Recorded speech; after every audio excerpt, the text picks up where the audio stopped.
Karena bala itu kan ada dua. Ada bala yang memang ditentukan dari Lauhul Mahfuz itu ke langit-langit dunia.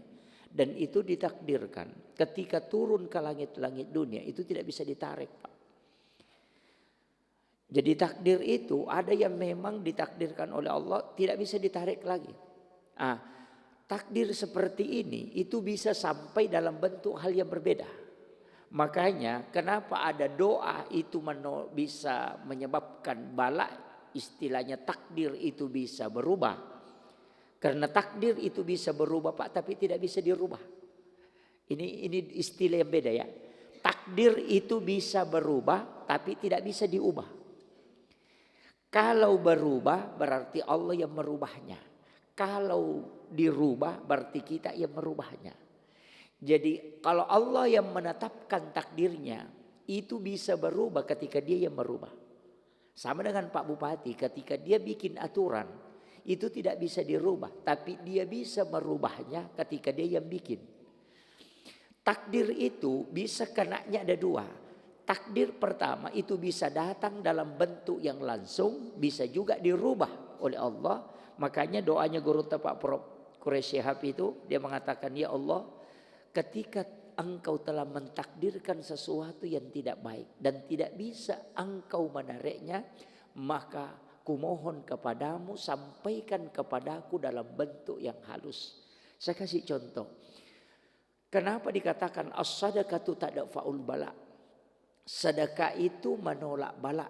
Itulah sehingga kenapa kita dianjurkan sedekah subuh, Bapak Ibu sekalian. Karena di waktu subuh selama nanti mulai dari pagi sampai sore kita akan menjalani kehidupan, kita tidak tahu di situ nanti akan ada bala.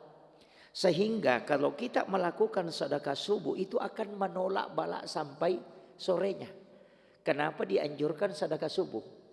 Karena Rasulullah mengatakan ketika bala dengan sedekah bersamaan itu jalan, maka bala tidak akan pernah mendahului sedekah.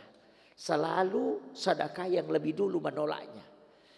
Dia mengatakan bagaimana caranya? Begini, ketika takdir itu tidak bisa lagi dirubah, tidak bisa lagi ditarik, maka Allah akan sampaikan dalam bentuk yang halus. Caranya, orang akan bermimpi kena musibah. Sebenarnya kayak begini, ada orang yang sudah ditakdirkan kecelakaan, tapi karena dia melakukan amalan, apakah wirid itu tadi seperti laqad ja'akum atau dia bersedekah, maka Allah akan sampaikan takdir kecelakaan itu dalam bentuk mimpinya. Jadi Allah rubah dalam bentuk mimpi, bukan dalam bentuk kenyataan. Dia merasakan dan takdir itu sampai. Dan itu dia menyakitkan untuknya, tapi bukan di alam nyata. Itu di alam mimpi. Sehingga orang yang bermimpi kena musibah, sebenarnya orang itu sudah ditakdirkan oleh Allah kena musibah. Tapi dia melakukan amalan tolak bala, sehingga musibah itu disampaikan dalam bentuk mimpi kepadanya. Itulah sehingga para ulama kita dulu mengatakan kalau ada orang bermimpi meninggal, sebenarnya orang itu sudah ditakdirkan mati. Tapi ada amalan yang dia lakukan sehingga Allah tambahkan umurnya.